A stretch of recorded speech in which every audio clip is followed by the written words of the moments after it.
Question number 8। Question number 8 को अगर देखें, क्वेश्चन नंबर 8 में क्या लिखा हुआ है, हमारे पास में एक फंक्शन दे रखा है, ठीक है, और एफ एक्स क्या है 5x plus 3 upon 6x minus alpha, then the value of alpha for which F of F X equal to X for all x belongs to r minus alpha upon 6। तो मुझे बताना है कि alpha का value क्या होना चाहिए, alpha का वैल्यू क्या होना चाहिए जिसके लिए एफ ऑफ एफ एक्स क्या आ जाए, एक्स के इक्वल आ जाए। तो बेसिकली बच्चों अगर तुम यहाँ पे देख रहे हो ये किस फॉर्म का है, हमें पता है क्या, अगर एफ एक्स हमारे पास में ए एक्स प्लस बी अपॉन सी एक्स प्लस डी है, अगर हमें बोला जाए कि एफ ऑफ एफ एक्स अगर एक्स है तो इसका मीनिंग हुआ क्या, ए प्लस डी क्या होना चाहिए, 0 होना चाहिए। चाहे तो हम इसको डायरेक्टली अगर हम x की जगह एफ एक्स रिप्लेस करें और उसको अब सिंप्लीफाई करेंगे तो वहाँ से भी हमारे पास में क्या रिजल्ट आएगा कि a प्लस डी को क्या होना पड़ेगा, 0 होना पड़ेगा। तो डायरेक्टली यहाँ पे हम क्या बोल सकते हैं, a कितना यहाँ पे 5 और d कितना हो गया माइनस एल्फा, तो 5 माइनस एल्फा को क्या होना पड़ेगा 0, तो एल्फा कितना आ गया direct 5। So option 2 is the correct answer, ठीक है। Next question, question number 9। Question number 9 में क्या है, हमारे पास में एक फंक्शन दे रखा है आर से आर में डिफाइन है और एफ एक्स क्या है x plus 1, then the value of limit N goes to infinity, given expression का वैल्यू हमें पूछा गया है, ठीक है। तो चलो एक काम करते हैं कि फर्स्ट ऑफ ऑल हमारे पास में जो गिवन एक्सप्रेशन की वैल्यू पूछना चाह रहे हैं उसको थोड़ा अच्छे से लिख देते हैं। तो ये कितना हो जाएगा, limit N goes to infinity, ये हो गया 1/n, तो ये सिग्मा क्या हो जाएगा, इसका जनरल टर्म बताओ, 0 5/n 10/n ऐसे करते करते कहाँ तक जा रहा है 5 इंटू n माइनस 1/n तक। तो मैं इसको क्या लिख सकता हूँ, ये हो जाएगा F of r upon n where r goes to 0 रखने पर क्या आ जाएगा 0/n 0 हो जाएगा। कहाँ तक चलना है अपन को 5 इंटू n माइनस 1 तक, यहाँ पे 5 लिखना पड़ेगा। तो जैसे कि r का वैल्यू 1 रखेंगे तो ये होगा 5/n, 2 रखने पर 10/n, कोई दिक्कत नहीं, कहाँ तक चलना है 5 इंटू n माइनस 1 तक। तो r की जगह क्या रखेंगे n माइनस 1, तो यानी कि गाड़ी अपनी कहाँ तक जाएगी n माइनस 1 तक जाएगी, ठीक है। तो ये बेसिकली क्या हो जाएगा, limit n goes to infinity sigma r goes to 0 to n minus 1, ये हो जाएगा f of 5 into r/n into 1/n।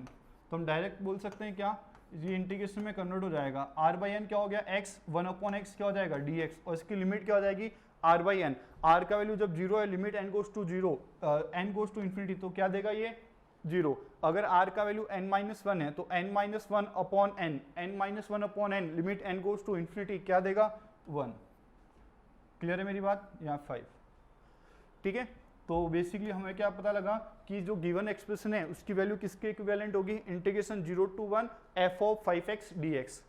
तो integration 0 to 1 f of 5x क्या हो जाएगा, fx हमारे पास में है x प्लस 1, तो f ऑफ 5x क्या हो जाएगा 5x प्लस 1 इंटू dx। तो चलो इसको सॉल्व करते हैं। तो ये क्या हो जाएगा 5 into integration 0 to 1 x dx plus ये क्या हो जाएगा इंटीग्रेशन 0 टू 1 dx। तो इसका इंटीग्रेशन क्या हो गया, x का हो जाएगा x²/2 और इसकी lower limit 0 upper limit 1, x dx का क्या हो जाएगा x लोअर 0 अपर लिमिट 1, तो ये हो जाएगा 5/2 और यहाँ से क्या मिला अपन को 1। तो ये बेसिकली कितना हो जाएगा 5/2 प्लस 1 यानी कि 2.5 3.5 यानी कि 7/2। So option 4 is the correct answer, ठीक है बच्चों। नेक्स्ट क्वेश्चन की ओर चलते हैं, क्वेश्चन नंबर 10।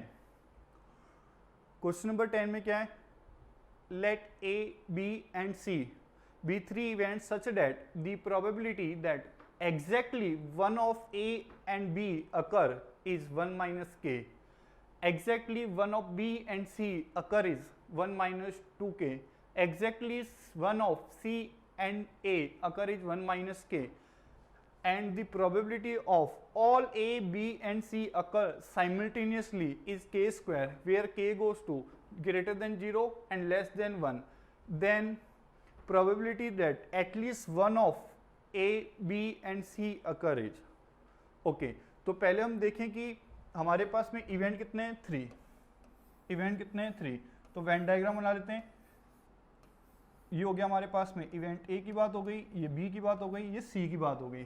तो फर्स्ट ऑफ ऑल में क्या बोला है, probability that exactly one of A and be occur, यानी कि या तो ए हो रहा है या बी हो रहा है, ठीक है। तो अपन ए और बी की हम बात करें तो मुझे बताओ कौन से पोर्शन की बात हो रही है यहाँ पे, ए होना चाहिए या बी होना चाहिए, दोनों साथ में नहीं आ रहे। तो इसका मतलब ए वाला कौन सा पोर्शन आ गया जहाँ पे सिर्फ ए हो रहा है, और ये वाला कौन सा पोर्शन आ गया जहाँ पे ओनली फॉर बी हो रहा है। तो इसको कैसे फाइंड आउट करेंगे, तो ये हो जाएगा हमारे पास में probability of A plus probability of B, ठीक है।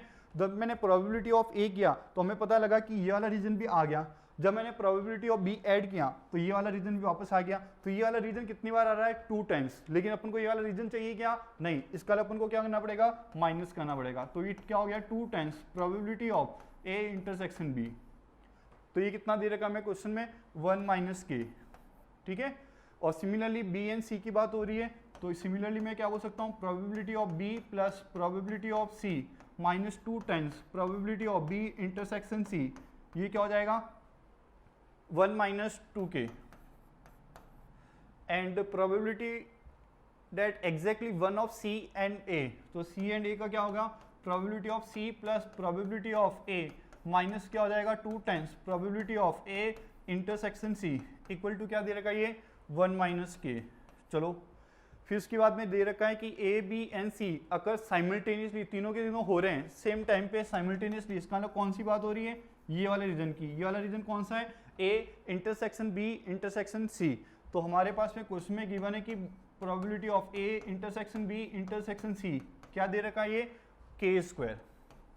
ओके, देन क्या पूछना चाह रहे हैं, then the probability that at least one of A B and C. At least की बात हो रही है, ए हो सकता है, बी हो सकता है, सी हो सकता है, ए बी भी हो सकता है, बी सी भी हो सकता है, ए सी भी हो सकता है, या तीनों के तीनों भी हो सकते हैं। तो बेसिकली किसकी बात हो रही है यहाँ पे, probability of A union B union C की बात हो रही है। ये पूछना चाह रहा है कि क्या होगा, ठीक है। और ये भी हमें क्वेश्चन में गिवन है कि के का जो वैल्यू है ग्रेटर देन 0 है और लेस देन 1 है, ऑलराइट।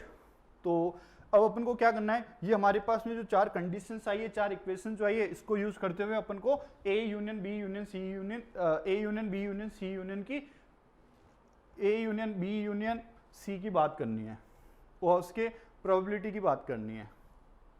तो आओ, तो देखो, तो हमारे पास में probability of A union B union C क्या होता है, probability of A plus probability of B plus probability of C minus क्या हो जाएगा, probability of A intersection B, probability of B intersection C, probability of C intersection A plus probability of A intersection B intersection C, ठीक है। अब आओ वापस देखते हैं पीछे। तो हमारे पास में इन 4 कंडीशंस हैं, इन 4 कंडीशन को यूज करते हुए कैसे करेंगे, तो एक काम करो, इन तीनों को ऐड कर देते हैं।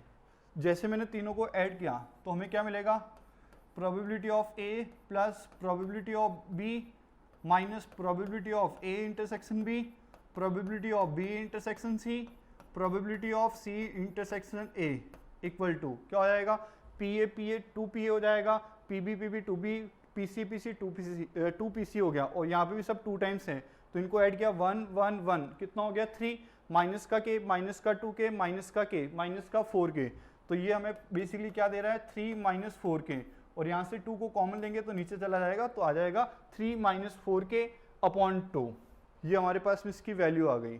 तो चलो अब देखो, इस पूरे गिवन एक कंप्लीट एक्सप्रेशन का जो वैल्यू हमें दिखाई दे रहा है, इसका वैल्यू हमारे पास में है कितना, 3 माइनस 4k अपॉन 2, ठीक है। और probability of A intersection B intersection C वो कितना है हमारे पास में, के स्क्वायर। तो ये कितना हो गया, के स्क्वायर। अब इसको सिंप्लीफाई करें तो ये कितना हो गया, 2k square minus 4k plus 3 upon में क्या आ गया 2, ठीक है। और ये भी हमें पता है कि k का वैल्यू ग्रेटर देन 0 है और लेस देन 1 है। तो इसको मैं क्या लिख सकता हूँ, ये हो जाएगा k स्क्वायर माइनस का 2k प्लस 3/2। तो k के अंदर क्वाड्रेटिक वाली चीज़ दिख रही है, परफेक्ट स्क्वायर बना लेते हैं। तो ये कितना हो जाएगा, k माइनस 1 का होल स्क्वायर, यहाँ पे क्या आ जाएगा, k square minus 2k plus 1 आ गया तो माइनस 1 करना पड़ेगा, ये हो गया प्लस का 3/2। तो तो ये हो जाएगा हमारे पास में 1/2 प्लस k माइनस 1 का होल स्क्वायर। तो हमें पता लगा कि probability of A union B union C क्या होगा 1/2 प्लस k माइनस 1 का होल स्क्वायर, और k का वैल्यू क्या है ग्रेटर देन 0 लेस देन 1। तो यानी कि जो कंप्लीट एक्सप्रेशन की जो वैल्यू होगी वो क्या होगी, अब k माइनस 1 का होल स्क्वायर, ये कभी 0 तो हो नहीं सकता, ये क्या होगा पॉजिटिव देगा। तो इसका मतलब इसकी प्रोबेबिलिटी होगी क्या होगी 1/2 से ग्रेटर होगी। तो देखते हैं 1/2 से ग्रेटर कौन सा ऑप्शन दिख रहा है, तो greater than 1/2। So option 2 is the correct answer. ठीक है।